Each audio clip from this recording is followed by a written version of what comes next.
Hello friends, आज की इस वीडियो में आज मैं गणित सब्जेक्ट के जो बाकी जितने भी इम्पोर्टेंट प्रश्न हैं उसको मैं आज इस वीडियो में बताने वाला हूँ। तो चलो देख लेते हैं। अध्याय 11 से मैं बताऊंगा क्योंकि अध्याय 11 से इम्पोर्टेंट प्रश्न बचा हुआ था ना। तो अध्याय 11 से देख लेते हैं। तो देखो, अध्याय 11 समरूपता है। इस अध्याय से 1 नंबर, 4 नंबर और 5 नंबर के प्रश्न आएगा। अब ये जो ज्यामिति वाला अध्याय है वो 11 से लेके 13 तक के हैं। मतलब ये जो 4 नंबर और 5 नंबर के प्रश्न आएगा, ये 11 से भी आएगा, 12 से भी आएगा और 13 से भी आएगा। तो जो ये जो 11 अध्याय है, इससे कितने नंबर के प्रश्न आ सकते हैं? एक प्रश्न तो फिक्स है, यहाँ से आना एकदम तय है। एक प्रश्न, चाहे वो 4 नंबर का हो या चाहे 5 नंबर का हो, एक प्रश्न इस अध्याय से आएगा। तो वही प्रश्न हम लोग देख लेते हैं। 4 नंबर में कौन सा इंपॉर्टेंट है, इसको आपको पढ़ के जाना है। तो देखो, यहाँ पे आपको आना है, लघुत्तरी प्रश्न क्रमांक को टिक लगाना है। लघुत्तरी प्रश्न क्रमांक में 2025 के परीक्षा बोर्ड में है ना, तो परीक्षा बोर्ड में यह प्रश्न आसानी से मिल जाएगा। ये प्रश्न बहुत इंपॉर्टेंट है, इस प्रश्न को टिक लगा लेना। ये अति इंपॉर्टेंट प्रश्न है। इसके बाद अगला जो प्रश्न है वो आपका ये वाला है, ठीक है। इसमें तीसरा नहीं, तीसरा इतना इंपॉर्टेंट तो नहीं है, ठीक है। दूसरा भी नहीं है, ठीक है। ये चौथा देखना, चौथा इसको टिक लगा लेना, ठीक है। ये इंपॉर्टेंट प्रश्न है। ये समरूपता और समरूपता वाले चीज के बारे में जानते हो ना, समरूपता क्या होता है और सर्वांग सम। देखो, समरूपता जो होता है, जरूरी नहीं कि वो सर्वांग सम हो, लेकिन जो सर्वांग सम होगा वो समरूप होगा ही होगा, ठीक है। यही नियम है। समरूप जो रहेगा वो जरूरी नहीं है कि वो सर्वांग सम हो। एक नंबर के प्रश्न से, एक नंबर के प्रश्न में अधिकतर ये प्रश्न पूछा जाता है। तो मैं आपको बता देता हूँ समरूप क्या होता है और सर्वांग सम क्या होता है। पहले मैं आपको थोड़ा सा बता देता हूँ, तभी आप समझ पाओगे। देखो, सर्वांग सम पहले, और यहाँ पे मैं समरूप लिखता हूँ। समरूप जो है, जैसे दो त्रिभुज में लेता हूँ, ठीक है। ये 90 अंश का कोण है ये, और ये है छोटा है और एक बड़ा है। तो ये जो त्रिभुज है, देखो आकृति में छोटा है ये और ये बड़ा आंख है, ठीक है। मतलब इसके जो भुजा है, जैसे इसके मान लो ये 3 है, 4 है, 5 है, तो इसका कितना है, 8 है, 9 है, 10 है, इस तरीके से। तो देखो, ये जो है सेम है ना, इसके भुजा जैसे ये 4 है तो ये दुगना मार दो। मान लो इसके हिसाब से आया होगा 3 4 5 के नियम, और यहाँ पे कौन सा नियम लगा सकते हो, जो भी हो, ठीक है। तो ये जो है आकृति में बस छोटा बड़ा बड़ा है, छोटा बड़ा है ना, छोटा बड़ा बस है। और यहाँ पे ये कोण जितना है उतना ये कोण रहेगा, ये कोण जितना है उतना ये कोण, और ये जितना रहेगा उतना ये कोण रहेगा, ठीक है। तो सिर्फ आकृति में छोटा बड़ा है, लेकिन कोण सभी के क्या है, देखो यहाँ के कोण इसके साथ बराबर हो रहे हैं, ये वाला कोण इसके साथ बराबर हो रहा है, ऊपर वाला इसके साथ बराबर हो रहा है। इसी को हम कहते हैं समरूप, ठीक है। समरूप है, क्योंकि कोणों को बराबर बताने वाले को हम क्या कहते हैं, समरूप कहते हैं। समझ में आ गया। अब सर्वांग सम, सर्वांग सम होने के लिए नियम क्या कहता है, जैसी आकृति ये जो त्रिभुज का है वैसी आकृति दूसरे त्रिभुज का भी होना चाहिए। अगर ये 4 है तो ये भी 4 होना चाहिए, ये 5 है तो ये भी 5, ये 3 है तो ये भी 3 ही होना चाहिए। तभी क्या होगा, सर्वांग सम होगा, ठीक है। दोनों त्रिभुज जो है वो समान रहेगा, तभी नियम क्या कहते हैं, सर्वांग सम होगा। और सर्वांग सम जो होगा वो समरूप होगा ही होगा। कैसे, देखो ये जितने अंश का कोण बनाया उतना अंश का कोण बनाएगा, ये जितने अंश का कोण बनाया ये भी उतने अंश का कोण, और ये वाला जितना बना रहा है उतना ये बना रहा है। इसका मतलब ये है कि जो सर्वांग सम होता है वो समरूप होता ही होता है, लेकिन जो समरूप होता है जरूरी नहीं है कि वो सर्वांग सम हो। समझ में आ गया, यही इसका फंडा है। चलो अगले प्रश्न को टिक लगा लो। देखो ये इंपॉर्टेंट प्रश्न है, पांचवा प्रश्न। छठवां प्रश्न को टिक लगा लेना, ये भी इंपॉर्टेंट प्रश्न है। सातवां प्रश्न इंपॉर्टेंट नहीं है, आठवां देखते हैं सीधा। आठवें में आ जाओ, आठवां प्रश्न ये वाला इंपॉर्टेंट प्रश्न है, इसको टिक लगा लेना। नौवां प्रश्न देखो, ये प्रश्न इंपॉर्टेंट है, इसको टिक लगा लेना। 10वां प्रश्न देखो, ये है, ठीक है, इसको टिक लगा लेना। 10वां, उसके बाद 11वां प्रश्न, इसको भी टिक लगा लेना। 12वां प्रश्न, इसको भी टिक लगा लेना। 13वां प्रश्न, इसको भी टिक लगा लेना। 13 के बाद, हाँ 13 हो गया। इसके बाद और कौन सा इंपॉर्टेंट है देख लेते हैं, ठीक है। 13 हो गया। हाँ, अब दीर्घोत्तरी में देखो, पहला इंपॉर्टेंट है, दूसरा इंपॉर्टेंट है, तीसरा इंपॉर्टेंट है, ये भी आने आ सकता है, ये तीसरा, और एक और है इसमें चौथा, ये भी इंपॉर्टेंट है। तो जितने भी मोस्ट आईएमपी प्रश्न थे ना इस अध्याय से वो मैंने आपको बता दिया। अब आते हैं अध्याय 12 पे। अध्याय 12 जो है वृत्त एवं स्पर्श रेखाओं से आधारित प्रश्न है। 1, 4, 5 अंक के प्रश्न आएगा। अब ये जो वृत्त वाले हैं ना, इसमें एक बहुत बहुत मजेदार फंडा है इसका, ठीक है। 1, 4, 5 से यहाँ से भी आएगा, तो 4 या 5 के यहाँ से भी एक प्रश्न उठाया जाएगा। तो चलो देख लेते हैं कौन सा प्रश्न उठाएगा। और देखो अभी मैंने आपको 11 अध्याय बताया ना, तो 11 और 12 दोनों अध्यायों से एक एक प्रश्न उठाया जाएगा। 11 और 12 से हो सकता है ये 4-4 नंबर में हो, या हो सकता है 5-5 नंबर में, लेकिन इन दोनों अध्याय से एक एक प्रश्न उठाएगा। लेकिन 13 अध्याय से 2 प्रश्न अथवा में रहेगा, और एक प्रश्न मेन मतलब एक प्रश्न और ऊपर में रहेगा, एक अथवा में रहेगा, मतलब दोनों प्रश्न 13 अध्याय से उठाया जाएगा। अब मैं इस अध्याय से इंपॉर्टेंट प्रश्न बता देता हूँ। देखो ये है, ये आपका तीसरा प्रश्न इंपॉर्टेंट है। इसके बाद ये चौथा प्रश्न इंपॉर्टेंट है, फिर पांचवा इंपॉर्टेंट है, पांचवा को टिक कर लेना, छठवें को टिक कर लेना, सातवां इंपॉर्टेंट नहीं, सातवां कुछ ज्यादा ही टफ रहे है ना, तो सातवां छोड़ दो। आठवां देखो ये इंपॉर्टेंट है, नौवां इंपॉर्टेंट है। बहुत मजेदार प्रश्न है, इसमें कोण बस निकालना। देखो यहाँ पे पी क्या एक चतुर्भुज है, कोण पी दिया हुआ है, तो कोण पी के कौन सा कोण पूछ रहा है, देखो कोण ओ आर क्यू। ओ कहाँ पे है भाई, एक मिनट, ओ है क्या, क्यू है, सॉरी, क्यू आर और वाई, इस कोण का मान बताना है ना। तो ये जो है वो पी के बराबर कह रहा है, तो सिद्ध कीजिए कह रहे हैं। ये आसान प्रश्न है, सिद्ध बस करना है, 2 खंडों में करके सिद्ध करने वाला, बहुत आसान रहता है ऐसे प्रश्न। इसको मैंने अच्छे से समझाया भी था अपने वीडियो में, जब मैं क्लास ले रहा था तो इसको बहुत बारीकी से बताया था। इसके बाद ये प्रश्न देखो, ये इंपॉर्टेंट है, नहीं इसको नहीं देखना है। इसके बाद सीधा ये वाला देखो, ये प्रश्न आ भी गया है, ये वाला आ चुका है ना, पिछले बार मैंने टिक कराया था, ये प्रश्न था उसमें, तो आ चुका है, इस साल नहीं आएगा। उसके बाद दीर्घोत्तरी से देख लेते हैं। ज्यादातर प्रश्न जो है ना, इंपॉर्टेंट अध्याय जो है वो 11 को आप मान सकते हो, 11 जो है मजेदार है। ये प्रश्न इंपॉर्टेंट, इसको देख लेना, ठीक है। अगर आप 12 को नहीं पढ़ना चाहते तो पूरा 11 को पढ़ना पड़ेगा। ये वाला इंपॉर्टेंट है, इसको भी देख लो ना, इंपॉर्टेंट प्रश्न है। ये वाला भी इंपॉर्टेंट प्रश्न है, पांचवा प्रश्न, इसको भी टिक कर लेना है। छठवां प्रश्न है, इसको भी टिक कर लेना है, इंपॉर्टेंट है, ठीक है। कई लोग पूछते हैं ना, तो ये जो प्रश्न है, ये वाला, ये जो सूत्र है फार्मूला के साथ आता है, तो ये प्रश्न मोस्ट आईएमपी प्रश्न के तौर पे इस साल के लिए, इस साल में ये 4 या 5 नंबर में आपको देखने को मिलेगा। इसके बाद ये वाला इंपॉर्टेंट है, चाहो तो इसको छोड़ सकते हैं, इसमें कुछ खास नहीं है। ये प्रश्न इंपॉर्टेंट है, 8वां, बस इसमें इतने ही इंपॉर्टेंट प्रश्न है। इसके बाद 13वां देखो, 13वां अध्याय रचना से संबंधित है, पूरा रचना बस करना है। और इस अध्याय से 2 प्रश्न आएंगे आपके एग्जाम में, 2 प्रश्न। पिछले बार कैसे प्रश्न आया था ये भी मैं बता देता हूँ। देखो पहले इस प्रश्न, पहले इसको देख लो, ठीक है। पहले प्रश्न को टिक लगा लेना है। इसमें जितने भी प्रश्न है ना वो पूरा इंपॉर्टेंट, पूरा का पूरा जितने भी है, जैसे इसमें 17 प्रश्न है, 17 के 17 इंपॉर्टेंट है। दूसरा ये हो गया। अब अपने हिसाब से आप छोड़ सकते हो, किसको छोड़ना चाहो, जैसे कि ये तीसरा है, आप चाहते हो तीसरा को छोड़ सकते हो, ठीक है। चौथा आया है, ये छोड़ सकते हो, है ना। चौथा जो आ चुका है वो नहीं आएगा, तो इसको छोड़ दो। जैसे 2 प्रश्न मैंने बता दिया, पूरा रचना से संबंधित है। एक प्रश्न अगर रचना से समझ जाते हो ना, तो इससे संबंधित जितने भी प्रश्न रहेंगे वो सभी के सभी एक जैसे ही बनेंगे, इसलिए रचना वाले में कोई दिक्कत होता ही नहीं। जैसे ये 5वां प्रश्न है ना, इंपॉर्टेंट है। छठवां देखो इंपॉर्टेंट है, इसमें कोई ऐसा प्रश्न नहीं है जिसको आप छोड़ो। 7वां इंपॉर्टेंट है, 8वां इंपॉर्टेंट है, इसमें हर साल नया प्रश्न बनाते हैं। 9वां इंपॉर्टेंट है, 10वां प्रश्न इंपॉर्टेंट है, 11वां भी इंपॉर्टेंट है, 12वां प्रश्न इंपॉर्टेंट है, 13वां प्रश्न इंपॉर्टेंट है, फिर ये 14वां प्रश्न इंपॉर्टेंट है, ये 15वां प्रश्न, और एक यहाँ पे 16, यहाँ पे 17 है, सिर्फ 16 प्रश्न है, तो 16 के 16 इंपॉर्टेंट है।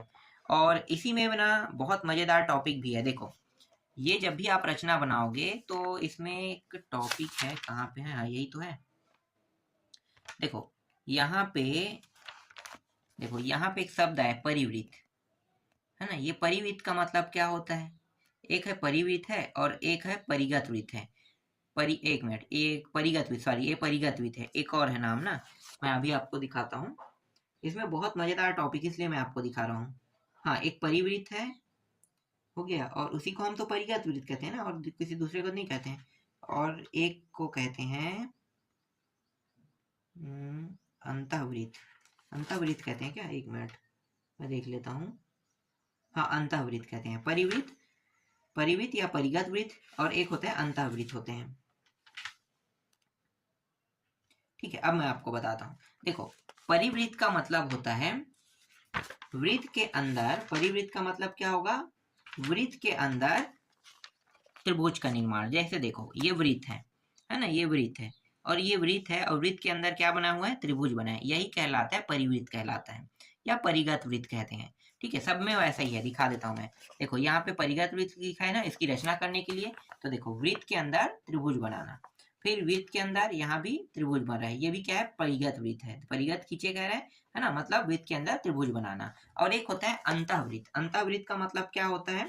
जो त्रिभुज है उसके अंदर वृत्त बनाना। जैसे कि ये देखो, ये त्रिभुज है, इसके अंदर अब वृत्त बना रहे हो, इसको क्या कहते हैं? अंतःवृत्त कहते हैं। अंतः मतलब अंदर वृत्त बनाना। ठीक है, तो त्रिभुज के अंदर वृत्त बनाया जा रहा है। तो इसमें ना यही दोनों टॉपिकों को समझना है। जब आप इसको समझ जाओगे तो कोई भी रचना हो आप बना सकते हो, क्योंकि पूरा टॉपिक जो है परिगत वृत्त या फिर अंतःवृत्त से ही संबंधित है। और आपके एग्जाम में जब प्रश्न आएगा परिगत वृत्त या फिर अंतःवृत्त बस कहेगा, तो आपको समझ में आ जाएगा कि हाँ, परिगत वृत्त का मतलब होता है कि हमें त्रिभुज के अंदर बनाना है। देखो, जब आप प्रश्न को बनाओगे 4 से 5 नंबर में आएगा, तो आपको ये दिमाग में लगाना है ना, दिमाग में आपको रखना है कि अंतःवृत्त मतलब अंदर में वृत्त बनाना, और परिगत मतलब क्या होता है? वृत्त के अंदर त्रिभुज बनाना। ठीक है, तो ये चीज जानना है। और जब आप इसको जान जाओगे तो रचना आसान हो जाएगी, क्योंकि रचना में ज्यादा कुछ नहीं है। जो टॉपिक अन्य रचनाओं में रहेगा वही टॉपिक इनमें भी रहेगा। परिवृत्त के नियम जो कहता है वही सारे रचनाओं में जितने भी प्रश्न रहेंगे सब में कहेगा। और अंतःवृत्त जितने प्रश्न आएंगे उन सभी में उनका रचना एक जैसे रहेगा। बस मानों को तो बदलेगा ना, तो हमें क्या करना है? मानों को बस बदलना है। जैसे इसकी जो ऊंचाई है वो यहाँ पे 5 कह दिया है, यहाँ पे 10 कह दिया है, यहाँ पे 15 कह दिया है ना। लंबाई चौड़ाई ऊंचाई इस तरीके से, लंबाई चौड़ाई आधार ये सब चीज अलग अलग बता रहे हैं, तो उसके हिसाब से बस आपको क्या करना है? एडजस्ट करना है। और जिन जिन जगहों पे मानों को बदला गया वहीं वहीं पे बदले हुए मानों को रखना है। तो इसमें यही पूरा खेल है। इसके बाद अध्याय 14 आते हैं। अध्याय 14 में अब बताने लायक तो कोई प्रश्न ही नहीं है, 3 नंबर के प्रश्न है, और इसको समझाने पर ही या आप लोग समझ पाओगे। इंपॉर्टेंट के तौर पे मैं क्या दूं? इसमें कुछ भी नहीं है। टोटल 15 प्रश्न है, 15 प्रश्न सभी छोटे छोटे प्रश्न है। तो छोटे छोटे प्रश्न है तो आप सभी को देख सकते हो। जैसे कि ये प्रश्न नहीं आएंगे, यहाँ पे दिखाया जा रहा है ना ये। लेकिन हाँ, समझाने के तौर पर अगर मैं इसको आपको बताता हूँ, समझाना चाहता हूँ, तो मुझे इन टॉपिकों को लेना पड़ेगा। तो इसमें जितने भी प्रश्न है 14 अध्याय में, उसको देख लेना। ठीक है, ये 14 अध्याय से 1 नंबर 3 के आएंगे, गणितीय कथनों की जांच 14 अध्याय से। इसके बाद अध्याय 15। अध्याय 15 देखो, 1, 3, 4 से आने वाले हैं। तो 3 नंबर के कौन से प्रश्न आएंगे ये तो मैं आपको अभी नहीं बता सकता, क्योंकि 3 नंबर के प्रश्न बिना प्रैक्टिस के नहीं बताया जा सकता। पहले 3 नंबर के प्रश्न में उन प्रश्नों को ढूंढना पड़ेगा जो प्रश्न के जैसे टाइप है ना, मैंने शुरू में आपको बताया था कि ये 1 टाइप, 2 टाइप, 3 टाइप, इस तरीके से टाइप में पहले बदलना पड़ेगा। जैसे बेलन है, शंकु है ना, तो बेलन से आ सकते हैं प्रश्न, शंकु से आ सकते हैं। देखो, एक प्रश्न मैं दिखाता हूँ। ये प्रश्न मैंने बहुत बार ना पिछले साल मैंने बताया था, बहुत ही ज्यादा, जबकि मेरा परीक्षा बोर्ड 2023 का था, और इस प्रश्न को मैंने अपनी ओर से दिया भी था, और ये प्रश्न एग्जाम में आया था। मैंने बताया भी था कि 44 जैसे यहाँ पे मान को बदल के दे देगा तो कैसे बनाना है। तो ये जो प्रश्न है ना, पिछले साल के मुकाबले जो 3 नंबर में बताया था उसमें फंस गया था। ठीक है, तो ये जो है देखो, बस यहाँ पे 20-20 दिया है, यहाँ पे ये जो मान है उसको बदल दिया गया है। उसके बाद यहाँ भी वैसे ही किया है। तो तीनों में एक जैसा ही है ना इसका हल जो है वो चेंज तो नहीं होगा। तो ये समझो कि एक टाइप का ये प्रश्न है, एक टाइप का प्रश्न। फिर से अगर बदल के मान दे दिया जाए इस साल, तो 20 के यहाँ पे 10 दिया है, यहाँ पे 50 दे देगा, यहाँ पे 22 की जगह यहाँ पे 88 दे देगा, है ना। 88 वाला मैंने बताया था, 88 वाले इसमें था परीक्षा बोर्ड में, पुराने वाले में, और 44 वाला था। ये जो 22 है वो नहीं था, तो बदल के मान दिया गया था। तो 2 प्रश्न मैंने बता दिया, तो भाई एक प्रश्न मतलब एक प्रश्न आपसे ऐसे ही बन जाएगा। तो ये टाइप तो हुआ ना, टाइप ज्यादा मायने रखते हैं। आप उस टाइप के 1-2 प्रश्न अगर बना लेते हो तो आसानी से वो जो अध्याय है आपसे क्लियर हो जाएगा। तो ये 3 नंबर जो है आसानी से मिल जाएगा। तो इसी तरीके से यहाँ पे देखो, बेलन के वक्र पृष्ठ है, कोई प्रश्न, किसी प्रश्न में आयतन कहेगा, है ना, आयतन का सूत्र याद होना चाहिए। किसी प्रश्न में क्या ज्ञात करने के लिए कहा है? देखो, व्यास ज्ञात करने के लिए कहा, इसमें व्यास है। तो इसी तरीके से अलग अलग टाइप के प्रश्न रहेंगे, तो उसको मैं अलग निकाल दूंगा, फिर एक साथ बताऊंगा। हाँ, इसमें अर्धगोले वाले भी टॉपिक रहेगा, शंकु रहेगा, आपका बेलन रहेगा, अर्धगोले का रहेगा। तो तीनों को देखना पड़ेगा इसमें, है ना, और तीनों के बारे में आपको जानना है। बहुत सरल, बहुत आसान प्रश्न है, मैं आपको इससे समझा दूंगा। तो 3 नंबर के प्रश्न मैं भी यहाँ पे छोड़ रहा हूँ। मैं अभी आपको बताने वाला हूँ 4 नंबर का। 4 नंबर में इंपॉर्टेंट प्रश्न देखो, यहाँ से शुरू होता है। ये भी शायद 3 नंबर के प्रश्न है, ठीक है। 7वां भी 3 नंबर का, ये टिक लग गया है। यहाँ 8वां है 4 नंबर का, बड़ा दिखाई दे रहा है, मतलब ये 4 नंबर का है। तो 4 नंबर के प्रश्न 8वां हो गया। 9वां आपका 4 नंबर का हो गया। 10वां भी 4 नंबर का प्रश्न है। ये 4 नंबर का नहीं, छोटा प्रश्न है, ठीक है। ये 3 नंबर का है। यही देखो 88 वाले को ही मैंने बताया था, ये 88 वाले को मैंने बताया था कि किस तरीके से अगर ये मान बदल देगा, यही प्रश्न जो है एग्जाम में आया था। मतलब बदल के मान आया था यही प्रश्न। तो ये भी मैंने बताया था कि किस तरीके से अगर मान बदलता है तो आपको बनाना है। तो 88 की जगह अगर मान बदल दे कितना रखोगे, जैसे 44 दिया तो 44 रखोगे, है ना। 10 की जगह 20 दिया तो 20 रखोगे, बाकी सब सेम हल है ना। तो बस ऐसे ही होता है गणित ना, थोड़ा सा गणित के जो टॉपिक होते हैं उसमें थोड़ा बदलाव करते हैं। इसका दूसरा पार्ट भी इंपॉर्टेंट है, ठीक है। ये भी देख सकते हो, देखो ये वाला भी बताया था मैंने, बताया था 88 वाला बताया था मैंने, और देखो ये वाला मैंने बताया था। तो एग्जाम में ना अब समझ सकते हो कि ये दोनों प्रश्न जो है वो फंसे थे, और किस तरीके से बनाना है ये भी मैंने बताया था। तो टाइप ज्यादा महत्वपूर्ण है। गणित के सवाल में टाइप ज्यादा मायने रखता है। जितने ज्यादा आप टाइप से संबंधित प्रश्नों को हल करते हो, उसको अपने दिमाग में ABCD, जैसे मैंने 1 2 3 4 5 6 इस तरीके से हर हर एक अध्याय से 5 6 टाइप के प्रश्न बताए ना। उसके बाद 4 नंबर को अलग कर दिया, 5 और 6 को अलग कर दिया, क्योंकि 4 5 6 में कोई टाइप मायने नहीं रखता है, सिर्फ कुछ अध्याय बस में मायने रखता था। जैसे त्रिकोणमिति है, वहां पे मायने रखता था, है ना। वैसे 1 2 अध्याय है उसमें मायने रखता है, तो वहां पे बस मैंने टाइप को बताया है। बाकी यह टाइप को बताने की जरूरत नहीं पड़ा, वहां से आने वाले डायरेक्ट प्रश्नों को बता दिया गया आप लोगों को। फिर ये इंपॉर्टेंट हो गया। इसके बाद इंपॉर्टेंट क्या है, 11वां, मुझे नहीं लगता 11वां 4 नंबर में आएगा। 12वां नहीं आएगा, 13वां भी नहीं आएगा, नहीं 14वां भी नहीं, 15वां भी नहीं, ये सारे प्रश्न फालतू है। 16 भी नहीं आएगा, हाँ 17 आ सकता है, ठीक है। 17 इंपॉर्टेंट है। 18 इंपॉर्टेंट है। 19 20 के तो 19 के चांस नहीं, पर 20 का हो सकता है चांस 4 नंबर में। फिर 21 इंपॉर्टेंट है। 22वां प्रश्न इंपॉर्टेंट है। 23वां प्रश्न इंपॉर्टेंट है। और इसमें प्रश्न तो बहुत सारे, लेकिन आपको सबको नहीं पढ़ना है, ठीक है। 23वां के बाद डायरेक्ट 28वां में आ जाओ। ये 28वां इंपॉर्टेंट है। 29वां इंपॉर्टेंट है। 30वां इंपॉर्टेंट, इसमें बहुत सारे प्रश्न है। 31वां इंपॉर्टेंट है।